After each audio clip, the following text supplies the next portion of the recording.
हैं, जिन्हें हम बहुत चाहते हैं, जिनका हम बहुत सम्मान करते हैं, कभी-कभी हम उनसे कितना हर्ट हो जाते हैं। हर्ट होने के लिए कोई बड़ी-बड़ी बातों की ज़रूरत नहीं होती है। कभी-कभी छोटी-छोटी चीज़ें हमें हर्ट कर जाती हैं।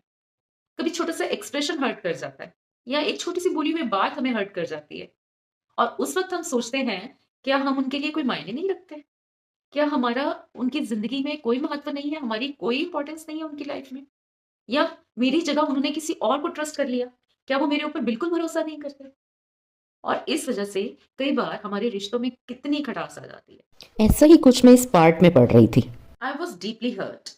Why hadn't Krishna, whom I believed to be my dear friend and protector, allowed me to see his comic form? I decided I too would have nothing to do with him until I received proof of his caring.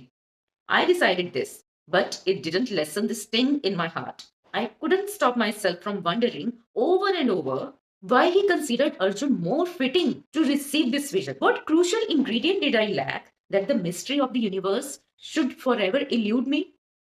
Draupadi और कृष्णा का रिश्ता हम सबको पता है कितना खास था। उसके बावजूद द्रौपदी इतना हर्ट हो गई। लेकिन अगर हम ठंडे दिमाग से सोचें, क्या इन छोटी-छोटी चीज़ों को अपने रिश्तों पर हावी होने देना चाहिए? हम कैसे भूल जाते हैं वो अच्छे पल जो हमने उन रिश्तों में बिताए हैं? या वो वक़्त जब हमारे साथ कोई नहीं था, लेकिन वो पर्टिकुलर पर्सन हमारे साथ खड़ा था? या जब हमें लग रहा था कि अब दुनिया में कोई हमारा नहीं है, तो उस हाथ ने आके हमें थाम लिया था?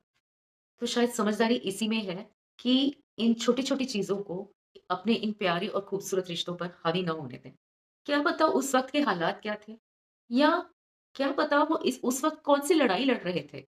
और ये तो हकीकत है, दुनिया में कोई किसी की जगह नहीं ले सकता। जो मेरी जगह है वो मेरी ही रहेगी और जो किसी और की जगह है वो उसी की रहेगी। तो क्यों इतना इनसिक्योर फ़ील करना, है ना? तो मैं तो यही कहूँगी, इन प्यारे से रिश्तों को संजो कर रखिए, सँभाल कर रखिए। आप क्या सोचते हैं इस बारे में?